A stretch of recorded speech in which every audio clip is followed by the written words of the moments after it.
And whenever you're ready, we're ready. Chabot. all right. An interesting phenomenon in the singular happened to the Sephardic Jewry after 1492. Spain was a mosaic of different communities, different traditions, different languages. I'll give you an example. In the south of Spain, they spoke Arabic. In the north of Spain, they didn't speak Spanish. They spoke Catalan. In central Spain, they spoke Castilian, something like Judeo-Spanish.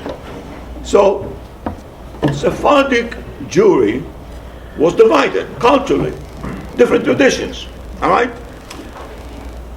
Also, as a consequence of the persecutions in France mainly, Jews from France to the north come south. So therefore you have French Minhagim, Mustarev Minhagim, Catalan Minhagim, and Castilian Minhagim.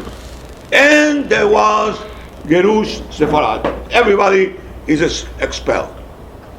Now they go to different places, but I just want to mention 3 of the places so you understand the extension to it. They went to, some of them, very important, very wealthy, Holland, England. All right? All right? Others, Morocco, all the way to Egypt, all the north to Syria. And others, bulk to what is today Turkey, the Ottoman Empire. So the Sephardim were divided geographically, also culturally, because the Jews in Amsterdam and England, they were thoroughly, and I don't mean it in a negative way, I mean it in a positive, assimilated to Spanish and Portuguese culture. They wrote in Spanish and Portuguese. They spoke, and that was the language.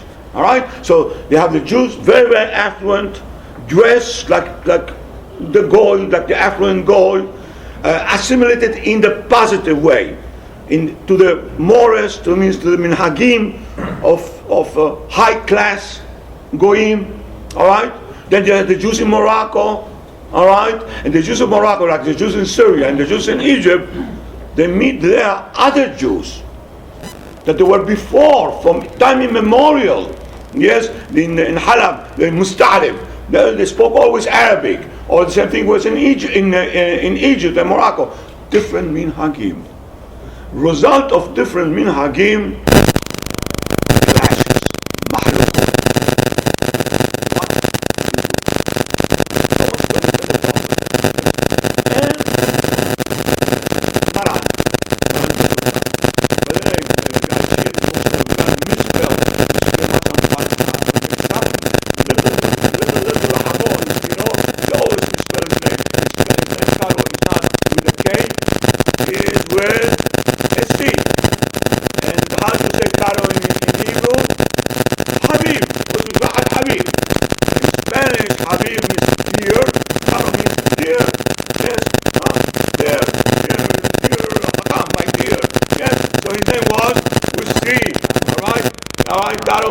They say in Judeo-Spanish, they say, Caro mio, my love, my Habibi. Right? So his name was in Hebrew Habib. In Spanish, Caro. All right. So now I want to do something about Joseph Caro, perhaps the most successful rabbi in modern history after Harambam. I think successful because his influence, what he changed Jewry and so on. Let me tell you a little bit about him. Surprise, surprise, he didn't study the whole day in yeshiva.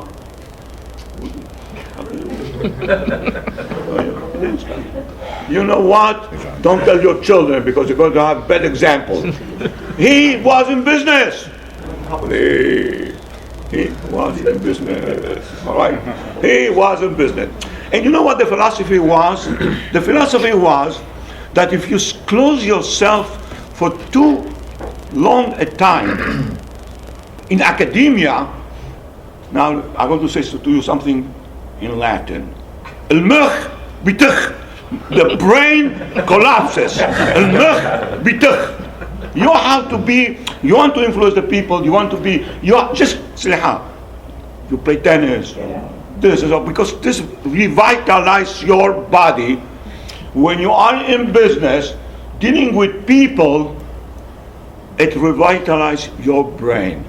If you're going to stay too long surrounded by the four rooms or walls of academia, المخ بتخ. All right? So, Maran Yosef Caro was in business, and something happened to him. Of course, he goes to study like grandfather, my grandfather, before they used to go get up early for Shahrid. They studied before Shahrid. They had they study, then they study, and then they study another time. Also for Minha, they came a little bit early for Minha, for Abid. And you know what? This 2, 3, 4 hours a day really revitalized them and made them great men. Yes, we should apologize. We have no monasteric ideology. We don't believe that a Jew should be a monk. I know. Yeah. You know what? My son is not a monk. Yeah, he works. Yes, he works. Yeah, he works. And we still believe that when you are part of society, your mind is programmed differently. And Maran Yosef Caro was in business. And something happened to him. I believe it's a miracle.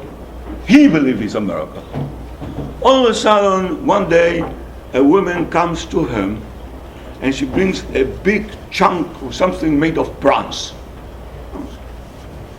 He says, I want to sell this to you. I need money. Bronze and so on. He paid her, and the woman disappeared. This chunk of bronze, Maran started looking at it. His wife says, you know what? I don't think this is bronze. What is it? I think this is gold. Gold. So they take him to a professional people, and they discover that this thing was of gold. Maran, and this is true, I mean, I get emotional when I think of him. He was terribly honest, terribly honest. He wants to. She thought that is a piece of bronze. I paid her, I don't know, $10 or whatever it is. It's a chunk of gold. The women disappeared. Nobody knew about this woman. Nobody knows about this woman.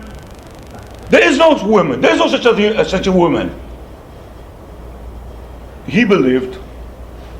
I just tell you myself. I believe that woman was a malach.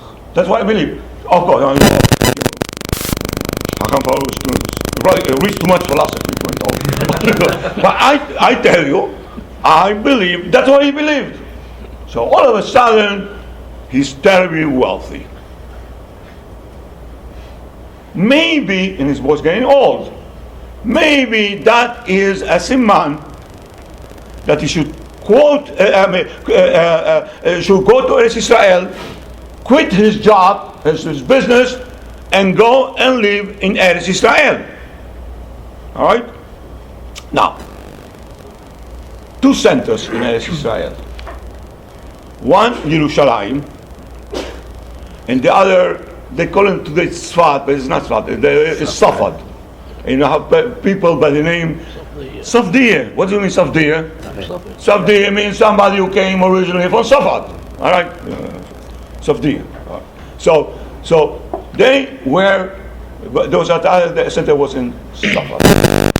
So I don't believe what I'm saying. Don't take me seriously. I believe that in Safad there were coffee shops. I'm sure. And the Jews, there were only Jews went there. The Jewish coffee shops were there, And according to what they said, they used to study Kabbalah until past midnight, and you smoke nargile and study Kabbalah. Listen, if you don't study Kabbalah, if you don't learn mysticism this way, nothing going to teach you. So, so in Safad were beautiful places, I think comfortable. The Goyim were less aggressive than Yerushalayim, and Maran decides to live in Safad. In there, contrary to what people say, he becomes second in the Beth Din. The head of the Beth Din was a super Hacham. This was, I mean, sometimes I say, oh, I'm a rabbi. Rabbi. I compare myself to these people. Rabbi Moshe Detrani was the head of the Beth Din. And Maran, second to him. Not first, second to him. But sometimes, if you are astute, intelligent, you know how to pull the strings, the vice president could do more.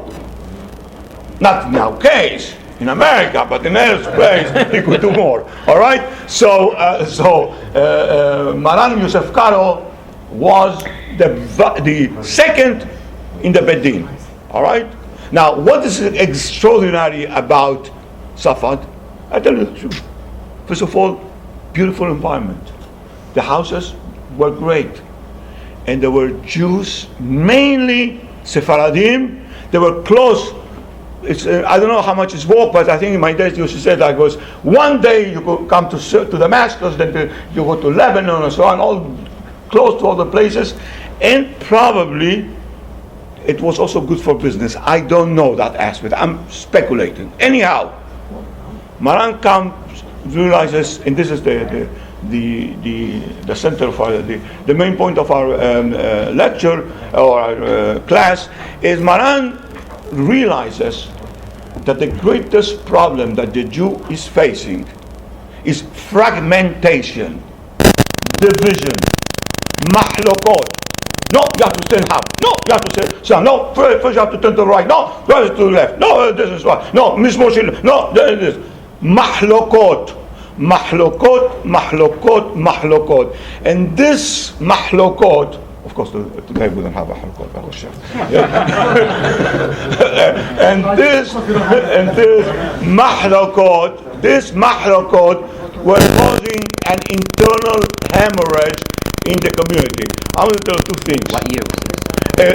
1520s. In the 1520s, Maran was born in Spain, and so he left with the Gerus. Probably was born around 1487, more or less.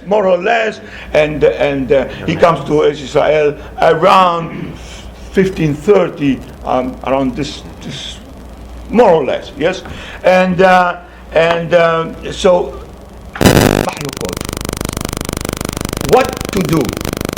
What to do? All right. And now you need a strategy. All right. You have a shoe or whatever it is, some product that you want everybody to buy. Everybody. Shoes or any other product, whatever it is. All right. So he influences me, so want something to buy. What is it? A super Hacham, and with all who am I to say this, but from what seems from history and so on, he was the teacher of Maran, was Rabbi Yaakov Berab. They say that there was no Hacham, maybe they're exaggerating, but there's no Hacham that they knew the Talmud and so on, like Rabbi Yaakov Berab. Today, yes, knowledge of Talmud today, and my point is not, I was a professor, graduate school, Bar-Ilan University of Talmud, so I'm more or less acquainted with the field. These Hachamim were of a different category. Yes, when they said that Rabbi Yaakov Berab had the whole Talmud in Hakisel of Egypt, he was an extraordinary Hacham. And he came out with an idea. An idea that, by the way, Harav Oziel was the first Sephardic chief rabbi of Eretz Israel in modern times, and there are some people in favor of that, and I want to tell you, I participated in some of these efforts. He says, according to Rambam, and this is very important for us because we're in America, according to Rambam, we today can establish a Sanhedrin. And let me tell you what is the theory to establish a Sanhedrin. In America, I was also professor of law. I don't say this because I may not get. Oh, yeah, I could get out anyhow. But I was a law professor for a long time, and according to in America, we have a constitution, correct? But really, we do not have a constitution. Constitution is what 5 out of 9 unelected officials, yes, they say it is. The Supreme Court can tell you al tameh shehu tahor, al tahor shehu tameh, and there is no way that you could appeal it. So there is no constitution. Constitution is solely, exclusively what 5 out of 9 persons, men, women, of an unelected body say it is. So, but in Judaism, because the people are the subject of the Constitution, and the Constitution is the subject of the interpretation of 5 out of 9 unelected body. All right? In Judaism, it's not like this.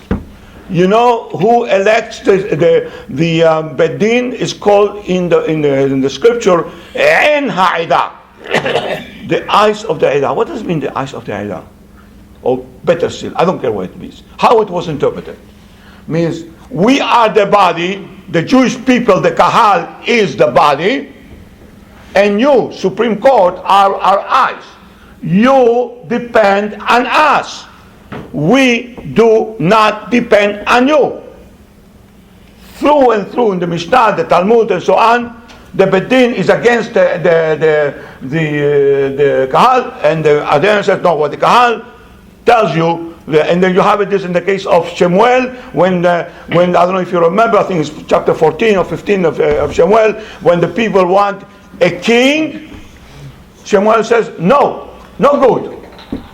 And God says, you're right, Shemuel, no good. But that's what the people want. This is democracy. We have a lot to learn from the Goyim. A lot. Not on the field of democracy. The true democracy is Judaism. Shemuel, Hanavi. God tells Shemuel, you're right. What they're asking you for is wrong. But they ask you for it, you do it. That is democracy. All right? Yeah, all right, of course, you're going to ask me. But Shemuel did not walk on water.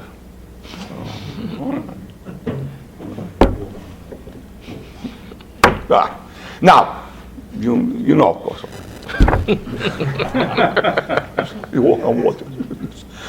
I remember I was much younger. One of my teachers, I studied in Catholic institutions, and one of my teachers says, and walk on water. So I was in Israel, and then I come and say, I also was walking on water in Tiberias. And says, like our Lord? I said, no, I was water skiing. But walk on water. So anyhow,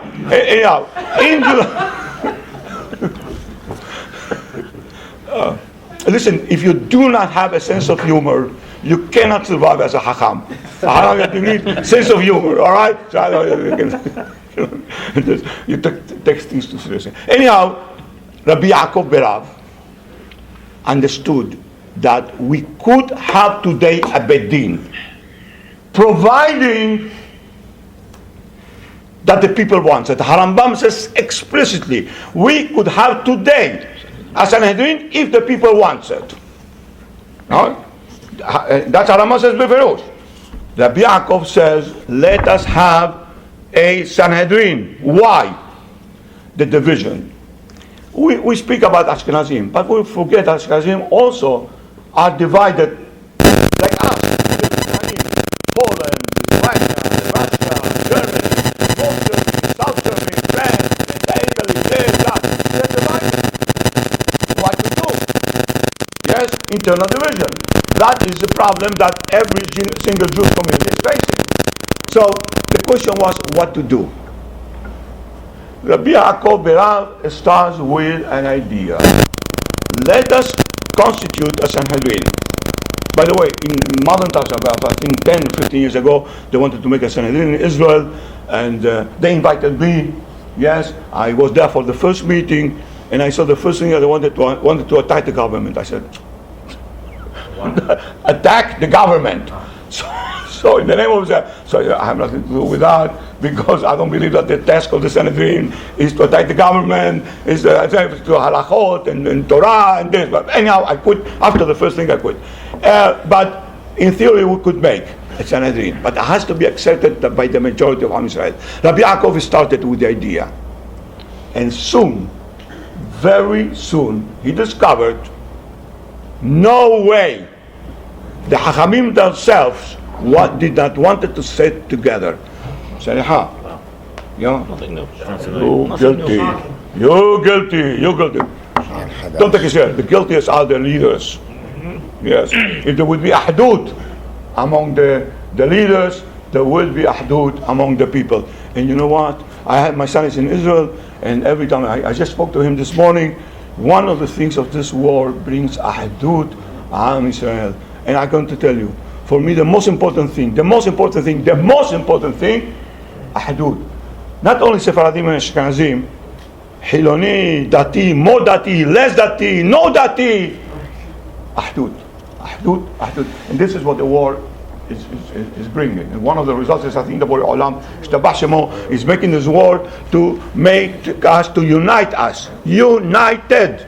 All right? And if you see the pictures now, you see how many boys, young men and so on, with kippot, and they're praying, they say Shema Israel, and they say this. Unity. Anyhow, Rabbi Yaakov wanted Sanhedrin, unity. Didn't come out. What to do? And here comes the genius of Maran Yosef Caro. Let us make a virtual Beth Din. How could you make a virtual Beth Din? How could you make a virtual Beth Din? So, well, there were three major poskim. One, Rabbi Ishaq Al-Fasi. You don't have to be an Arabic professor to know that the word Al-Fasi means from Fes. He represented the Arabic-speaking Jewry, North Africa, which is always, till today, great Hachamim from Morocco. All right? Super Hachamim, no question about this. So, one tradition, Arabic tradition. The other one, the Benu Asher. Rabbi Asher his family originally from Germany. And according to many, he was the foremost authority of halakha in Ashkenazic tradition. Eventually comes to Spain because of persecution. Many Jews from Germany and from France come to Spain, come to the south. So you have Rabbi Ishaq Al-Fasi, Arabic speaking. Rabbeinu Asher, the Rosh, is Ashkenazic tradition. And you have Harambam that was accepted by the Spanish-speaking, Arabic-speaking Jews. Let's make a virtual Beth Din. How are we going to make a virtual Beth Din? Very simple. But for this, it's very simple. You have But by the way, you could interrupt me, you ask questions. No shahata. But besides this, you could everything. No, really, you could interrupt. I mean, I taught in Israel. I live in Israel, so I'm used to flying things. So anyhow, what was the point? A virtual Beth Din. So Maran, for this you need somebody of the category of Maran. Let's go halakha by halakha. If the three, and they're going to be the virtual Beth Din. If the three Hachamim agree, that is halakha lechol Israel. If there's a disagreement, we follow the majority. If the majority says A, 2 out of 3 says A, then the halakha is like A. What happens if one says A, one says B, And the other doesn't say anything. So we bring one opinion A and the other opinion B. And that is going to be a virtual Beth Din, unite all jury. Again, we need a Beth Din. We cannot have a Beth Din de facto because Jews, you're going to be shot. I'll be with you in a second. You know that today one of the things that the rabbis are known is for unity in their, etiquette and so on. They always sit together, yes, sit together, cordial. And cordial, yes. And some people want to learn the Ilchot Derech Eretz from them. But in those days, Hachamim did not sit together. So he says, this is going to be the virtual Beth Din. The Beth Din is on Kol Israel because the majority of Israel follows them. And we follow the majority of them too. If there's a disagreement, we follow the majority. There's no majority, then we'll mention both opinions. All right? Before I continue, yes. So the Chacham mentioned that they used 3 texts. What if, let's say, there was other important texts, such as the Zohar or something like that? All right. Now, I'm going to tell you something. My feeling about the Zohar. First of all, I respect the Zohar. I like the Zohar. It's a very, for me, I don't for me, it's an inspiring book. However, it is not a book of law. And it's not a book of law. It's just like for instance, I'll give you an example. I taught law and so on, but then you have John Locke, great philosopher, English philosopher, and he speaks about law. But I cannot bring him in a legal decision. He's a philosopher. Yes, he is not a legal authority. Yes, John Locke is not basic and so on, but it's not a legal philosopher. Take Kant. Speaks things to do with law and so on, but he is not a lawyer. Kol HaKavod, the other, the Zohar and so on, is not geared for law, is not a legal treatise. And that is the simple truth. It's a mystical work, and you could be inspired, but you cannot render a legal decision on the basis of mysticism. Because mysticism, listen to this. I'm glad that we have some ladies here, because mysticism is almost like love. You cannot show why I love the Zohar. It's like a relationship between a husband and his wife. Like the Zohar also says that the best way of mysticism is Ani Lilodi Le. It's something very private but you cannot impose this idea on everybody else. Yes. By the way, it's a fantastic scenery. Do you heard about the book called Don Quixote? Don Quixote? Don Quixote is Quixote. Yes, it's an X. Yes. Mm-hmm. No, I wrote an article in some other language on Don Quixote, and I showed 2 things very interesting. Quixote is a Hebrew word. You say it every day in Berich Shema and Quixote. Yes, it's Quixote. Mr. Quixote. Quixote means the truth. The guy was crazy.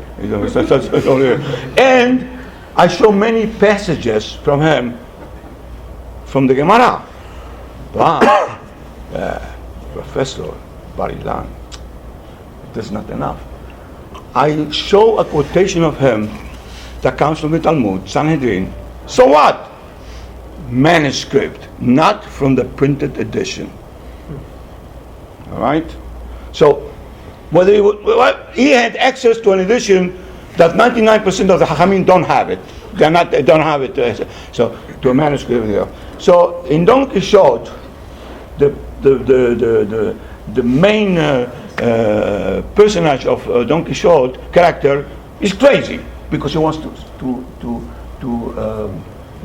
wants the truth, and I think, fortunately, that is true. Shulchan Aruch wanted to have this Beth Din, and he thought, since this Beth Din represents all Israel, this Beth Din is going to be accepted by all. What happened? What happened is the following. Ashkenazim say, oh no, we're not going to give up on the Rosh. Sephardim, and this is for us is very important, businessmen, they say, no, we have something else. You know what it's called? Minhag HaSoharim. You know what Minhag HaSoharim says? It is legal. Among us businessmen, I'll give you an example. According to Jewish law, if I want to sell a product, I have to give him a check or I owe you or something, and some document, and he has to accept it. If I say, I'm buying 10 shares of this, it doesn't mean anything from Jewish law. So people in the business say, no, we have different way to make business. And they call it Minhag HaSoharim. Minhag HaSoharim, I give you my word, and sometimes you'll give you a word, but you could break it the second. So they come, Minhag HaSoharim, dismantle almost all Dinei Mamonot. In Halab, in other communities, they had another custom. It says when you write a contract, and you write that, and if the dispute arises, we're going to make it according to Maran Yosef Caro. But not in every place when this. I think I saw a hand. Yes. So I had a few questions. One is by using Harambam and the Rif, you're basically using one school of thought. That is the Ashkenazi. It's the same. It's a misrepresentation of the Ashkenazi halacha. In a way. Yeah, but Seliha, I just to try to. By the way, I tell you in a minute what my own position. I follow Harambam all the way in my private life. Yes, I just follow Harambam because I cannot. There's too many Minhagim, too many. I cannot take it. Yes, and there is no psychologist that can say, I don't know what to do. There's a mahok in the Rosh and the Rif. Help me! There isn't. So I decided I'm going to just follow Harambam for mental reasons. All right, but just I wanted to explain this. It's true what you're saying, and the Harambam and the Rif, and there was the balance was tilted. Was not. And that's what Ashkenazim argued. So now I want to say something, but give me a few more minutes to. I want to illustrate it with something. All right, but it was not accepted, and what to do? That was the question. And in some communities, Halab, in Sham, mainly, they insisted on Maran, and they did like Maran.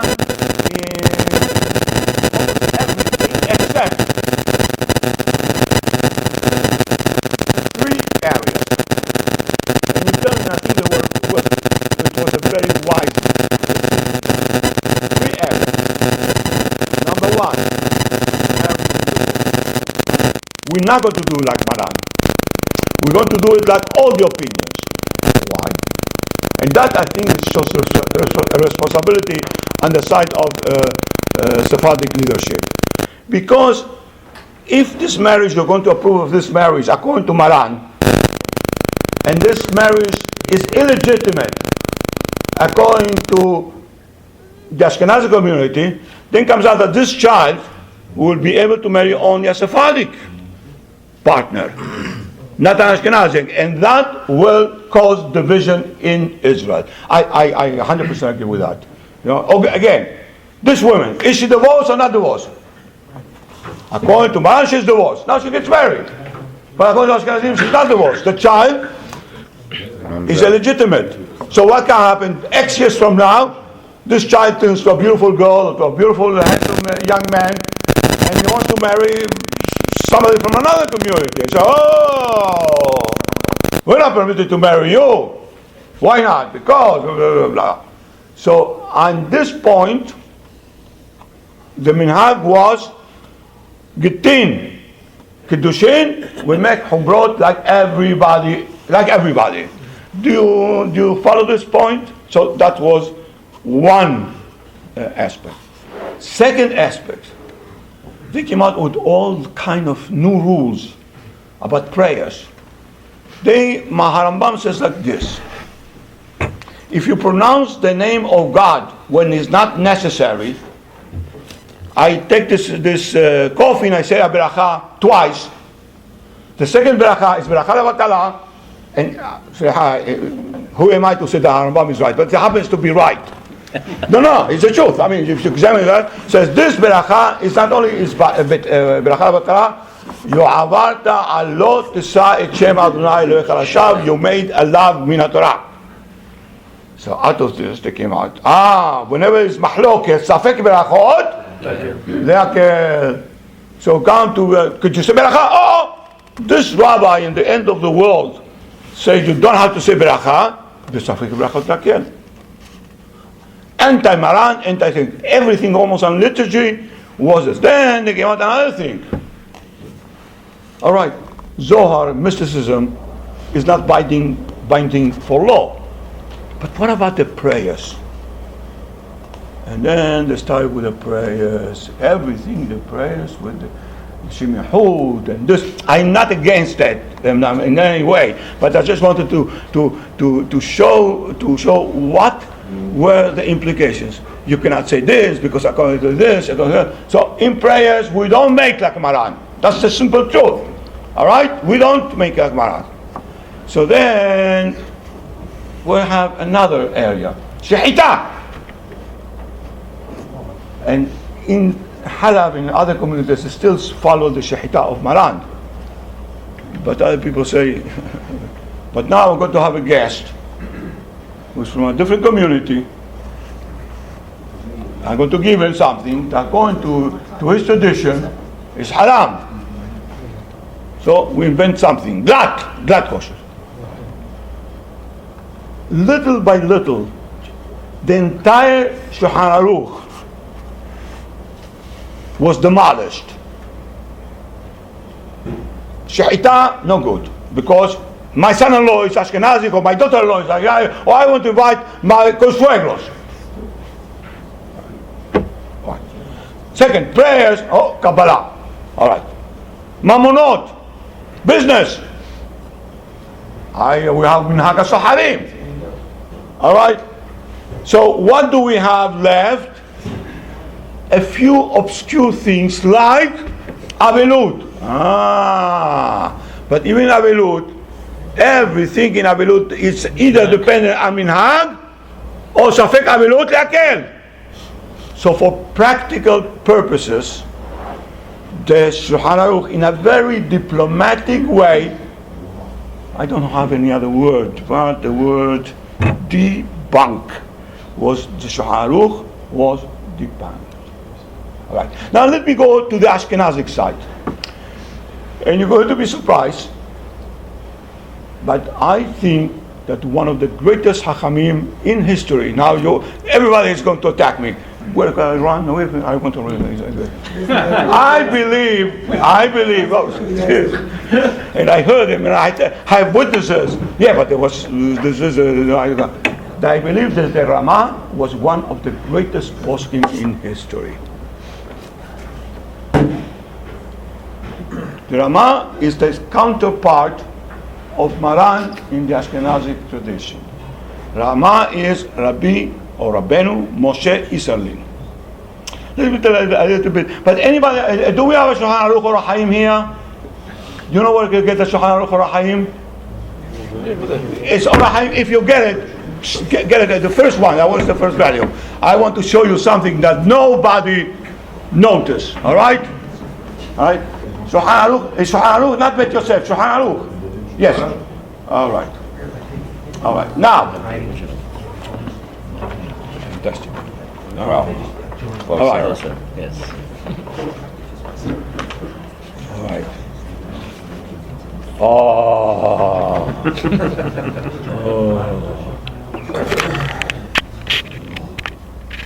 Now. Seleha. My insurance will not cover me in this situation, so I want you to read the first quotation of the Rama, if you could come, and not the actual quotation, but the parenthesis where the quotation comes from. but I'll tell you when to read it. All right. No, it's not permitted to burn books on Sundays. All right, because when you sit down where you are and I will to read it. All right. Rabbi Moshe Isserlin, in my opinion, he had a real legal mind. He was very young when he died. Probably he died in his 40s. Probably. All right? Complete mastery of everything rabbinic. And he had something that most rabbis do not have. He was economically solvent. He came from a wealthy family. All right? And he had, I know the word in Spanish, I cannot say it. He had guts. All right? He had guts. All right? He had guts. And he opens the Shulchan Aruch with a long quotation. And you know where this quotation comes from? I don't know. So you say it. All right, you say it. Where comes this quotation from? From the Maran Yosef. He begins his Agahot, his Shulchan Aruch, his this by quoting the Maran Yosef. I want to tell you something, and this is true, and we should know that. Not all Sephardim are Sephardim, not all Ashkenazim are Ashkenazim. No, this is the truth. There is Baruch Hashem, there is this, and by the way, today our aim should be, and I mean it serious now, Ahdut. Nothing more important than Ahdut. Today, nothing more important than Ahdut. It's fantastic to know. I showed this to people, I don't believe it. Rama, Rabbi Moshe Isserlin, I'm going to tell you his philosophy. Rama, Rabbi Moshe Isserlin, terribly clear mind, young man. He died in his 40s. It was not maybe 42, 43, in his 40s. He died, and well-to-do, knowledge, and he has guts. What his point is, versus Neged Maran.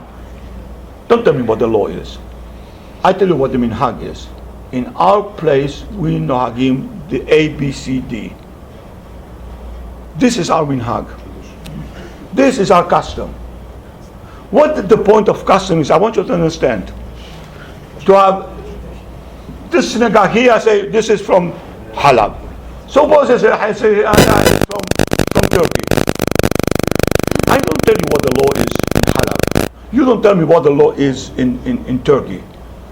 This is our Minhag here. And that is the Minhag there. I respect your Minhag. You respect my Minhag. I say, philosophically speaking, I'm very much in this. When I go to Ashkenazi synagogue, for instance, in the school where I'm retired, but still I go there. They pray Ashkenazi way. I am going to pray. I'm sorry. I'm not. I pray the same prayer as they pray. Yes, but Alti Froshim Asabor. Yes, and many Ashkenazim they pray like Sephardim. Yes, so the point of Rama is Minhag, and each community should have the right, the privilege to follow the Minhag. Yes, and don't tell me that Maran or the other rabbi. This is. I don't tell you what the law is for the whole world. I tell you what the law, what Minhag is, and I have some Minhagim that we have. I don't want to say it about the Shabbat, which it is exclusive to our community. We follow to this Minhag Kadum. Something of Shabbat, I tell you what the thing is. It's contrary to Maran, all right? But this is our community, so we have the right to say this our Minhag. Yes, same thing. We should be tolerant of other communities and their Minhagim. And eventually, that philosophy is the philosophy that prevails. So let me go back and yes. Number one, having a Beth Din, a real Beth Din, Rabbi Yaakov Berav. impossible. Divisions. You cannot have impossible. Second, let's have a theoretic Beth Din. Yes, we accept Halachic Maran and this and this and that. But in fact, people were divided geographically, culturally, and also because of tradition. My father did it this way, my mother took the pot from there and put it there, and this and so on. I'm going to continue doing it. And last but not least, we were in different circumstances.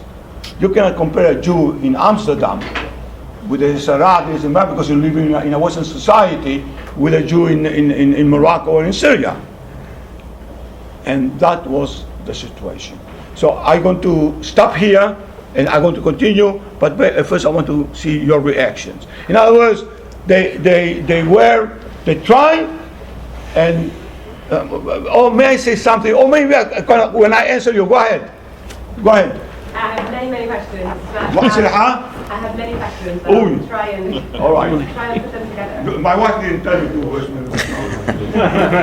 wondering if maybe the Maran's decision to try and make this unilateral virtual Beth Din was not the ideal, and rather the concept that there is pluralism within Minhagim with respect is a better ideal. That is Rama. And I tell you, I said, I'm very, very much involved mentally, intellectually with Maran, but I think that practically what the Ashkenazi position, the Rama, but anyway, the Rama position, unfortunately today is not the Ashkenazi position, because some Ashkenazi position is you do it this way, not you go to ahead. That's not the Rama. This is an exclusive right of who enters, who doesn't enter. They are the ones who give the visa for hell or heaven. So I'm not talking about this kind of this, because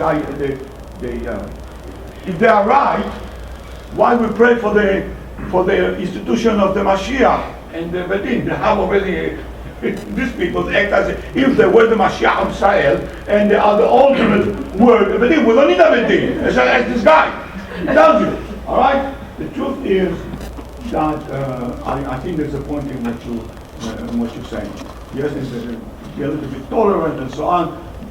Yes, Mashiach didn't come yet. Otherwise, this is real. But when both of them simultaneously, pretty much the same time. Yes, 40 years. The Maran and Rama. When they were developing their codes and their orders, were they thinking about allowing for development later on? No, that is the point. That one. Now, they believe that Judaism is static, and not only static. Tomorrow is going to be exactly like yesterday, but 10,000 years ago.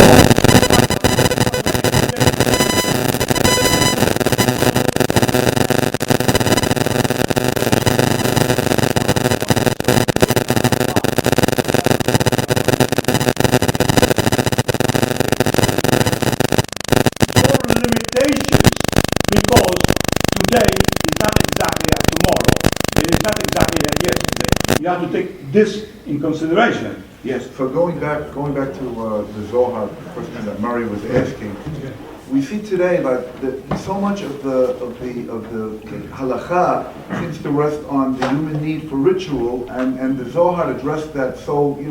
Yeah, I want to tell you my view about the Zohar. I respect the Zohar. I read the Zohar, and you know what? Not only I understand some of the Zohar, but also I know that I don't understand some of it. Mukherjee, I don't understand it. All right? But here comes the point with the Zohar. And I said this with respect and humility. The Zohar is a love poem between Rabbi Shimon ben Yochai and his creator. It's very personal. It's a love poem. It's a way a Hacham would write a love poem. I mean, it's a love poem between Rabbi Shimon Bar Yochai and his maker.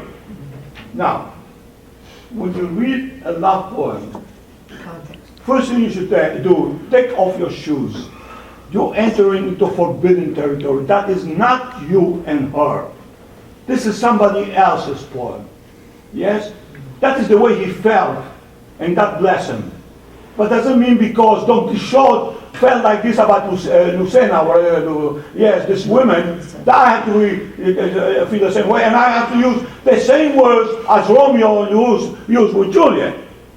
That is Rabbi Shimon Bar Yochai. Yes, knock knock, you're not Rabbi Shimon Bar Yochai. No, you're not. All right? Now, and this is very important.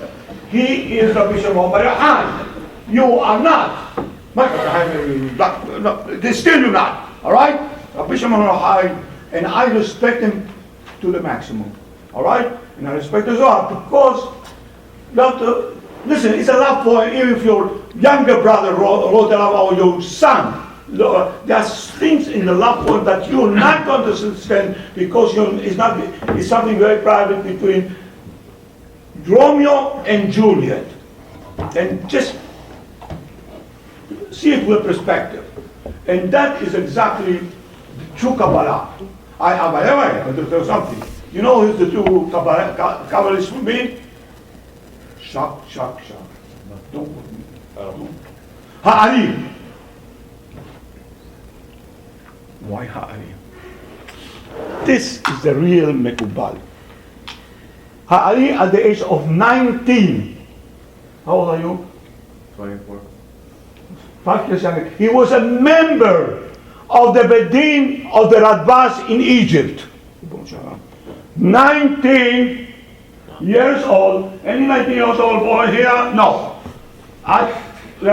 Who was member of the Beth Din in Egypt, the Beth Din of the Radbaz. All right? Right? Now, means the man Inu Peshat, correct? Inu Peshat. Nu Halakha. Second, and this is black stain on him. And now many of you are going to dismiss him. Says no, he's not going to be a rabbi. He worked. He worked. What work? He was in the leather business. He used to buy leather, sell leather. I don't know what he was in the leather business. All right. So he worked. He made money, and he came to Eretz Yisrael, to Safed, and he bought himself a beautiful house. It still is there. You go to Eretz Yisrael, you go say, I want to go to see Bet Keset or Ha'ari. He had money, he had his own house, he had Talmidim, he never asked a penny from anybody, he taught Torah, and he had Derech Eretz. You know what? A person like him could not be a real Mekubal, no? In my opinion, he was a real Mekubal. Another point. Another point. He had a whole bunch of Talmidim. Some of them, they were actually philosophers. Clear philosophy and so on. One of them, at the old age, Moharahu, was mystical. But you know why I like Ha'ari? Because he was able to produce. We need a mystic, but also we need a philosopher. You see? This, for me, the biography of Ha'ari, 19 years old, member of the Supreme Beth Din in Egypt, business, solvency, Talmidim who are terribly erudite, and a Talmid who is a mystic, that is not the common rabbi. All right? So Ha'ari was something extraordinary. But I want to tell you a little bit more again about the negative part of the Kabbalah and so on. But any question that you have about this? Yes, sir. I heard the Rishon LeZion speak this. Which Rishon are the new one, Yitzhak Yosef. Yes. I heard him speak 3 or 4 times, and he gave the same speech every time. Very good. About Shulchan Aruch.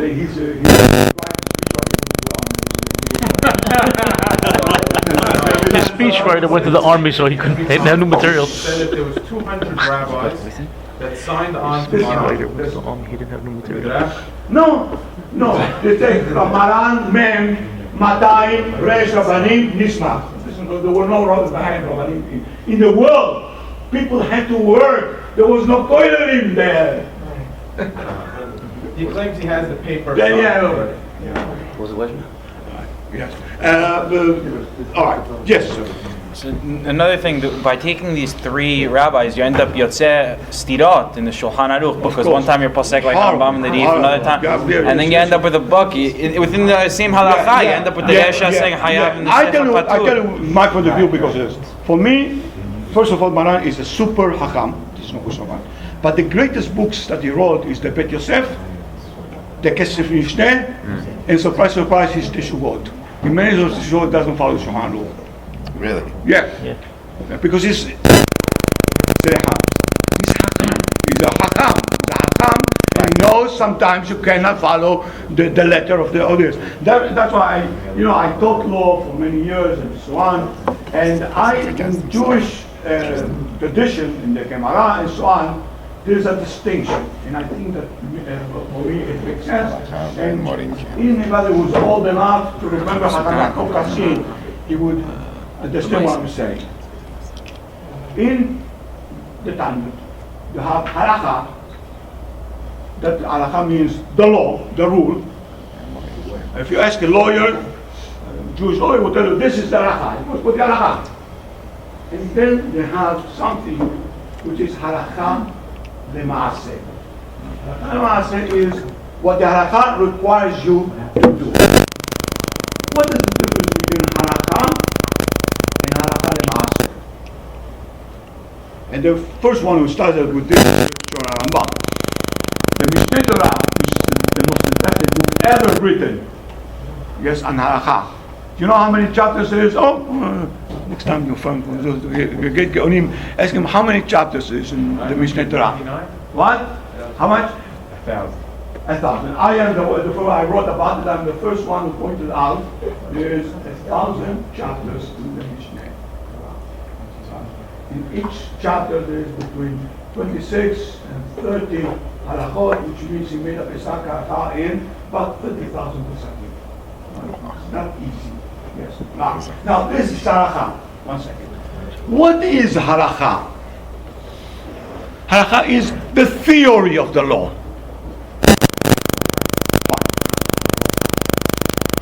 What is halacha lema'aseh? I tell you what halacha lema'aseh is. And the nephew of this man that I'm going to mention about, he works in my school, yes, he's in public relations things, and I always tell him about what his grandfather, maternal grandfather did and why I always mention him. A woman, a young lady, yes, not too common, not too beautiful. And she has, that's an actual case, and she has a problem walking. People say that she limps in one of the limbs. All right?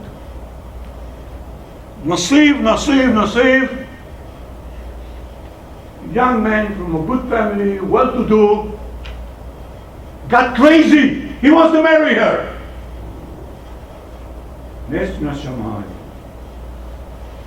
She has no father, she has only a mother.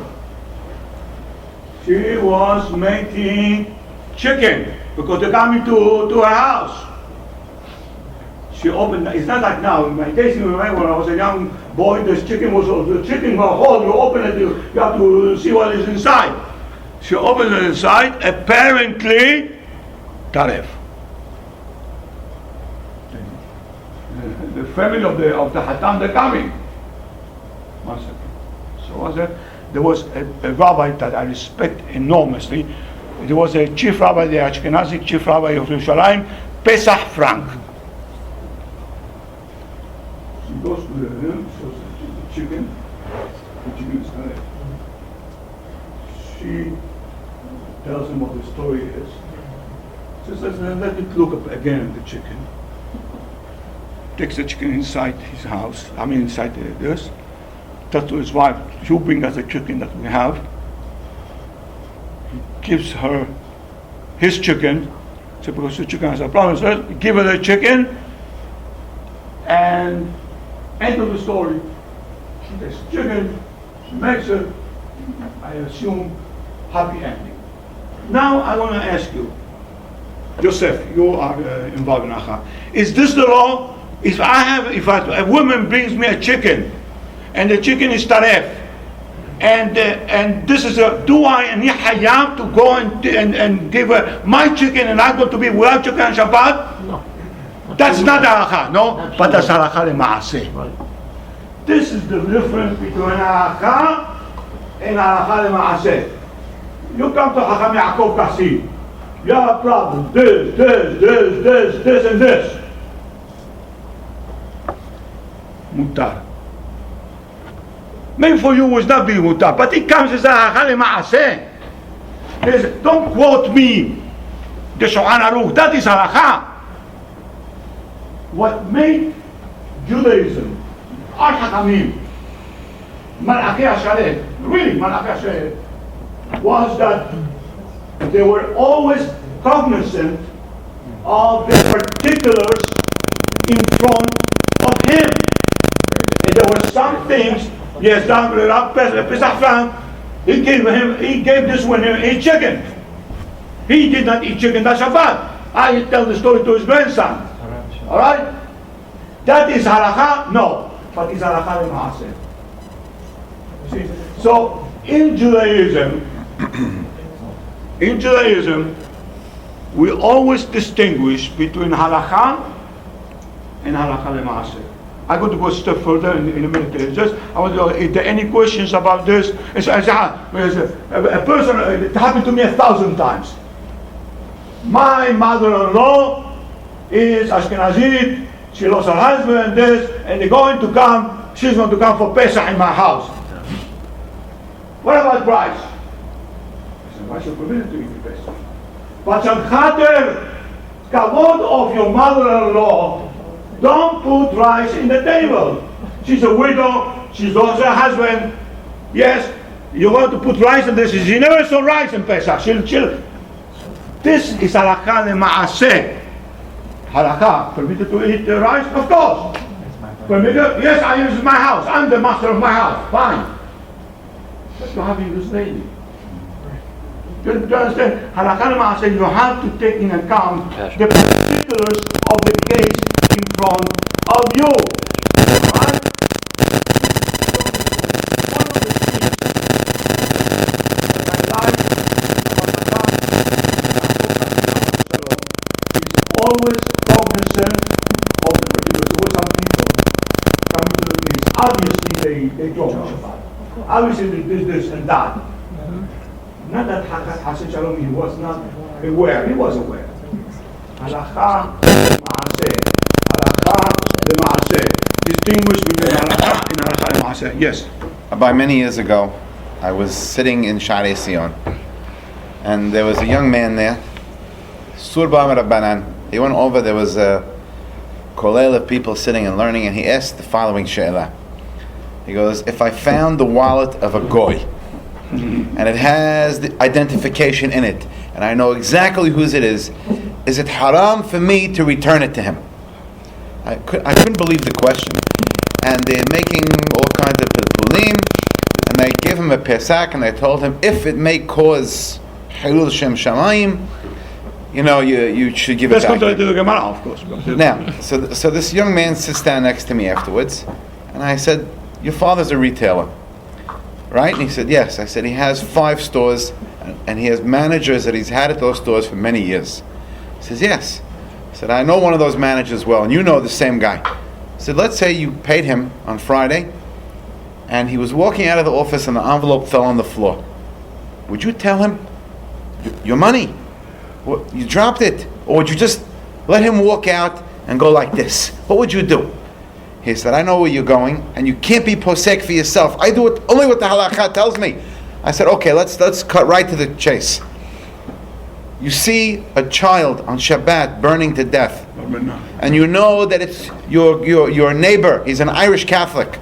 Would you break the window on Shabbat to save the kid? He goes, never. I would let him burn.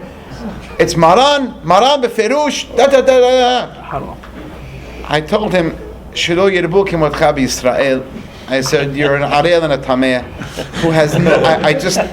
It was the last time I'm happy to know that you were controlled. Oh, I did. I was you were very, self-control. You used there was self-control. There was no control. There was no control. I just lost it on the guy, and he lost it on me, and he started screaming that I can't be posek halachot for myself. There's no way I could be posek halachot, and I said, that's fine. I said, you just missed the whole point of the Torah completely and totally. And last time I prayed here. Again. The story's true. Makes very clear at the introduction of the Mishneh Torah, what I am writing is for study, for learning. That is the law in abstract. That is not halakha lema'aseh. I taught law for many decades. Whatever we study, whatever I teach, is the theory of the law. If you go in secular law, ultimately the law is what the judge decides. Because what the theory, the judge decides the difference. And at the religious level, halakha lema'aseh. Halakha lema'aseh. Now I want to speak about the negative parts, right? And that's why, and about on the one hand, I'm at the private level, not only there's Rambam and so on, there's a mystical aspect to Judaism. Is what they say, Ma'aseh Bereshit, Ma'aseh Merkava. Let me tell you simply what Ma'aseh Bereshit is, what Ma'aseh Merkava is. Gentle in front of me. No.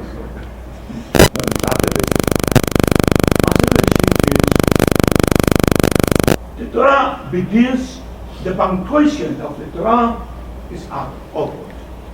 You know, we have commas, the equivalent of commas, semicolon, colon, yes, all these kind of things. What do you think is the first punctuation, the first time, which is equivalent of the Torah?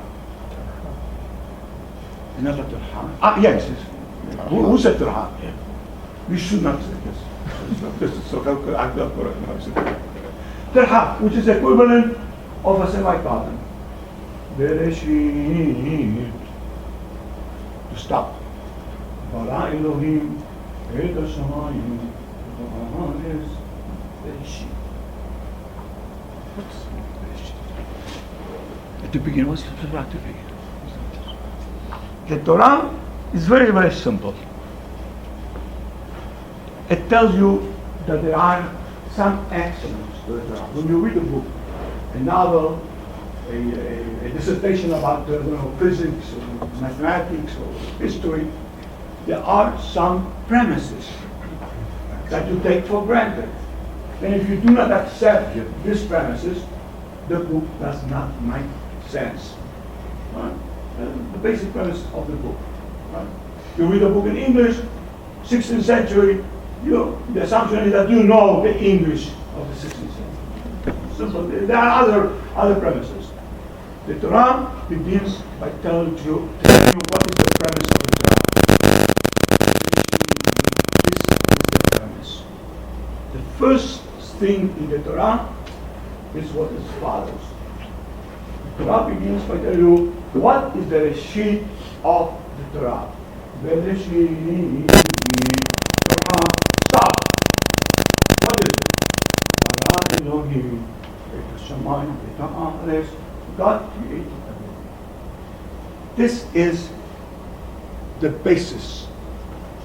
But the Ta'amim is more than that. It's Bereshit, semicolon.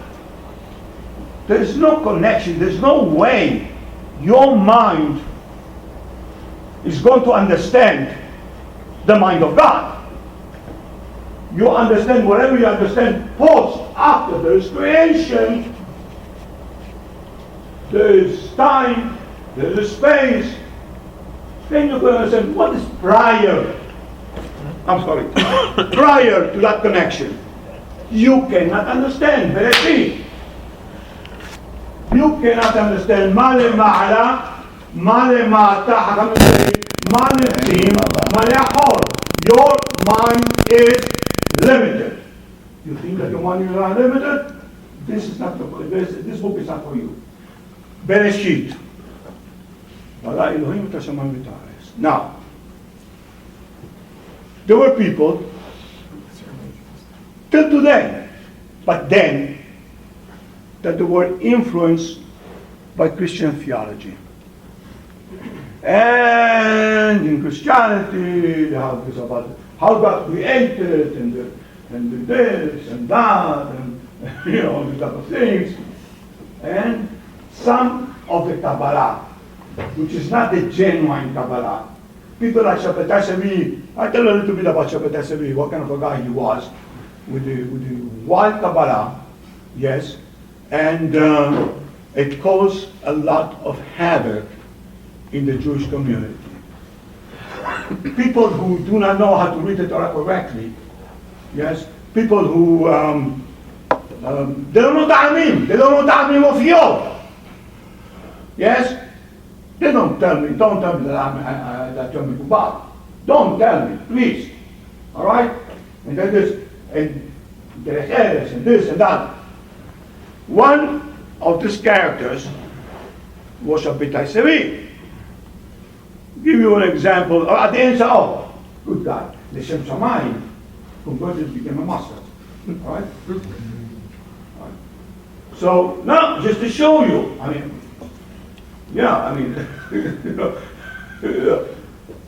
he studied, he misunderstood Kabbalah, that's the way to put it. And to give you an example, he got married. The first time he married, the Sefer Torah, Sheva Berachot. The guy was crazy. But you know what? He's a kind of psychologist. I have a theory about madness. I think that madness is more contagious than PD. It's contagious. Madness is contagious. And he was totally meshuggah, all right? Married a Sefer Torah. Sheva Berachot. She's his wife. All right? She is his wife. All right? Now, I tell you what is my listen, survive in our community, or in any community, you have a sense of humor, all right? All right? So, for me, the crazy was not him. The crazy were the people who still believe in this nonsense. The result is that tens of thousands of Jews, still there is a large sect going to the thousands in Turkey, the Dome. Who said the word Dome? Yes, the Dome, who believe in Shabbatai Sevi. And there were all kind of horrible things I cannot say because I'm a great grandfather and I'm Beth Knesset and this, but the horrible things. Why I'm saying this to you? Why I'm sharing this with you? Because I believe that yes, before dinner. You could tell your wife as well how to make a kosher martini. You could drink the martini, enjoy it, and have dinner. But you cannot have martini on an empty stomach. This is Hiddush Gadol. With the right of which means you cannot study Kabbalah if you are a Ha'aretz. People who know not a pasuk in the Torah no, not Mishnayot, no, not Gemara, and the study Kabbalah is equal to a person who drinks strong whiskey or this or that and an empty stomach. And that is the point that I want to make. And out of this, many people who have been once Christians, escaped Spain, they went back to Judaism, when they saw this crazy guy, they became Christians. Large number of them became went back to Christianity. This is Judaism. I cannot tell you what it is. It's not because I'm, because we're in the peace and there's the horrible things. So the bottom line is that yes, part of our tradition is I don't know a minute what it means. Yes, briefly. But if this goes unbridled with people who have got too lazy to study Perashat HaShavua, this could lead to all kind of catastrophes, and this is the bad. Now, let me tell you what's masturbation. Something easy. Bereshit means there is a beginning. And you cannot break that beginning. That beginning there is a boundary. Your mind to my mind to the mind of Einstein. There is a boundary. There is a Bereshit. Bereshit, in my opinion, also is connected with a Rosh. There is a Bereshit. Alright? You could know this, but there is a point. Like Einstein. I happen to love Einstein. They said, yep, he discovered, and I come to it in a minute, was able to resolve the law of relativity, but that created a question in the quantum theory. He didn't know how to answer. And this is the Bereshit. You're Einstein. You solve a problem. As soon as you solve this problem, another problem comes. And you're going to say, I don't know how to answer it. There is a Bereshit. There is a limit to what I can know. Man is limited. I come to it. That is Bereshit. Bereshit, and then you have to say, Bara Elohim Tassalam Tares. That's it. I don't know, I cannot present this. This is the Bereshit. Ma'aseh Merkavah had to do with a chariot. What's to do with it? Look how intelligent the Torah is. Look how intelligent Yehezkel HaNavi was. Look how intelligent Yeshaya is. There is a cosmos, yes? Even if you don't have a telescope, just with naked eyes, see the stars, the Milky Way, Svah Shamayim. And there is a direction. They don't stay in the same spot forever. The world, the cosmos is developing into a direction. It's like a chariot. Meaning the riders for Olam is going where are they going? I don't know. Maybe a Navi like Yeshaya or Jeremiah, they know for the next 500 years, but they're going to some direction. The world is not static. There is a purpose. There is a finality. What is it? I only know that the chariot is moving. And this is Maaseh Bereshit, Maaseh Merkavah, in brief. Of course, if you are one of the great Hachamim, they give you more details. But ultimately, it's just details, not more than that. All right? No, that's it. Or what do you? I want to go back to Maran. Yes. So you're saying that he was second on the Beth Din Safed Yes. to the Mabit. Yes. Didn't the Mabit write a book called Kiryat Sefer? Yeah, Kiryat also delineated all the halachot with the sources and everything Yes. else. Yes. And then and Maran wrote Beit Yosef. Yes. What's the point later on? If these were works for Hachamim, what was the point of creating Shulchan Aruch? Because Mabit, the Sefer Mabit, and the Beit Yosef, you have to be a first-rate Tamil Hacham to read it. The truth. You have to be first Tamil. Maran wanted the Shulchan Aruch to be like a driver's guide. Anybody could read it. So we had Mishneh Torah for that. But he thought Mishneh Torah did not take into consideration the laws and other Hakamim. And from my point of view, I'm a great friend of Maran. I don't think he was successful.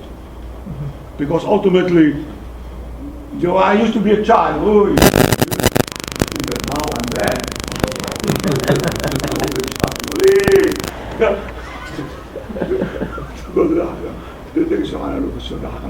I'm this way. So what is the answer? But our custom is not like that. That's the answer. All right? So ultimately, yes, when little boys, they come to Shulchan Aruch to the Hacham and say, Hacham, do me Shulchan Aruch. Yes? Oh, but they say, no, Minhagim like that. So it means that somehow gives you false premises to Shulchan Aruch. You know? And that's why I believe, I tell you why I personally believe. I believe Halakha. The theory of Halakha. What's the theory of Halakha? From my point of view, what is the practice of the Halakha? What the Hacham does. I don't know what the practice is, because every case is a new case with no precedent, never going to be repeated, because we are humans. Humans are olam umlo'ot. What is the Hacham? Ask the Hacham. He knows all the community, he knows the story, the history, and he will tell you. For me, the division between Hacham and Halakha Ma'aseh is of the essence. So when, where, and why did they come up with this statement? Kibbanu alaynu hara'ot Maran. For what reason?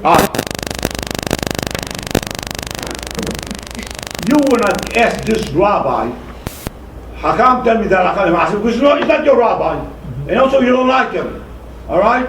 And he cheated your uncle in the business, all right? So you're not going to trust his rabbi. So why does Kibbanu alaynu hara'ot Maran? And also put the real rabbi second rate, all right? That it was the part. Hacham, you have to know rabbinics and the politics of rabbinics. This is not to belong to the politics of rabbinics. Now, my position till today is I can tell you what Halakha is.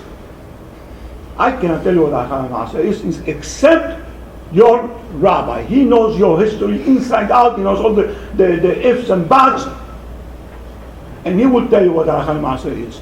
That is my position on this. All right? And again, Kabbalah, absolutely. But don't tell me that somebody doesn't know how to read the Kabbalah is going to tell me what Kabbalah is. I mean, don't please.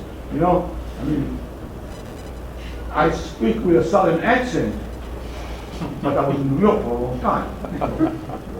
I thought so. I had something on here. Yes.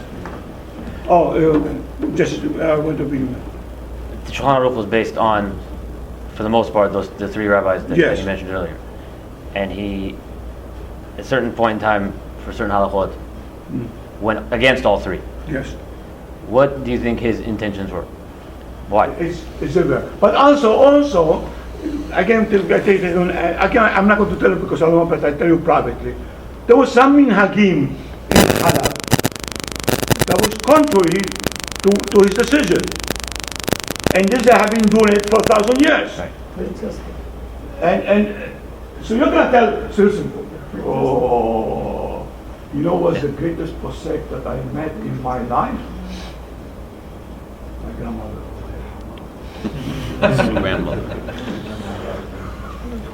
I was a stupid boy. The Hacham said something. I looked at my grandmother and says, Haram, mother, haram! Who told you this? I said, go Go and tell him Abi Alef, the Hacham, the priest Hacham will answer this, they told me this.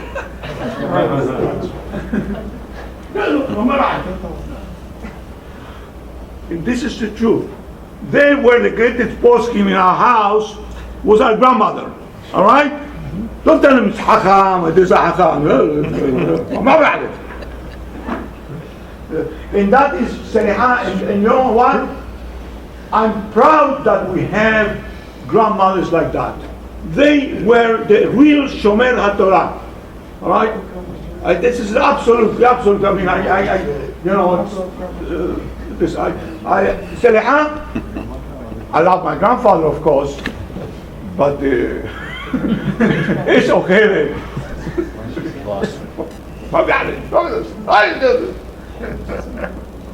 All right. I saw some hand around there. Who was? Yes. Getting back to the Joey story and the Yanim of Halakha versus Halakha L'Maaseh, is there a point, and at what point is a person able to make those decisions for himself, or is there always absolutely yes? But if in Sha'arei Sion, the expressive people like this, the minhag is to stand up. In your opinion, you don't have to stand up. If you don't want to stand up, put on a different shoe. But you cannot be in a shoe with everybody stands up and you sit down. Not it because they do. You make divisions of them. Don't like it to stand up? No problem. Beautiful. This you would like, this is a share to what Rabbi to the Radbaz. Radbaz was one of the greatest Hakamim who had after the Yosef Caro. He was in Egypt. And the question is, people from Spain came to a certain area, and the closest synagogue for an individual was Minhag Sefarad. He was Minhag Mustahik, but different. And he has to so he wanted to go to the Sefarad, he didn't feel comfortable, he was a fight and so on. So, I do it, I follow the Shura. The Rabbi says, if you're not comfortable in that piece, you're not going to change it. You don't go to pray there. Pray in your house. And I believe that is. It's better to pray in your house than to go to your knees and start up fights. Don't start up fights. That is the minhag. You don't respect the minhag? No problem. Stay in your home. That's, and I found this. Whenever you don't like a knees, instead of trying to change that knees, it's not going to change. All of this is have fights in the middle of the salah. Don't pray at home. Minyan, better to pray at home without minyan than go out minyan and have fights in the Beit Knesset Yom Shabbat. Hacham Yosef, it's the cases that we're all bringing down are easy. There's Minhag Sefarad. The guy was Musta'arib. He came. He didn't. In our knis, in Beit Torah now, we have a whole group of people. Let Shabbat, the Chadodi, they're spinning, they're doing. Now, this is. I'm going to get involved into this. No. I'm asking you. No. But I'm asking you. In theory, No. they. Listen to the question. My point is this. Do we stop them? My point is, if you don't find yourself comfortable in one Beit Knesset, go to another Beit Knesset, then pray at home.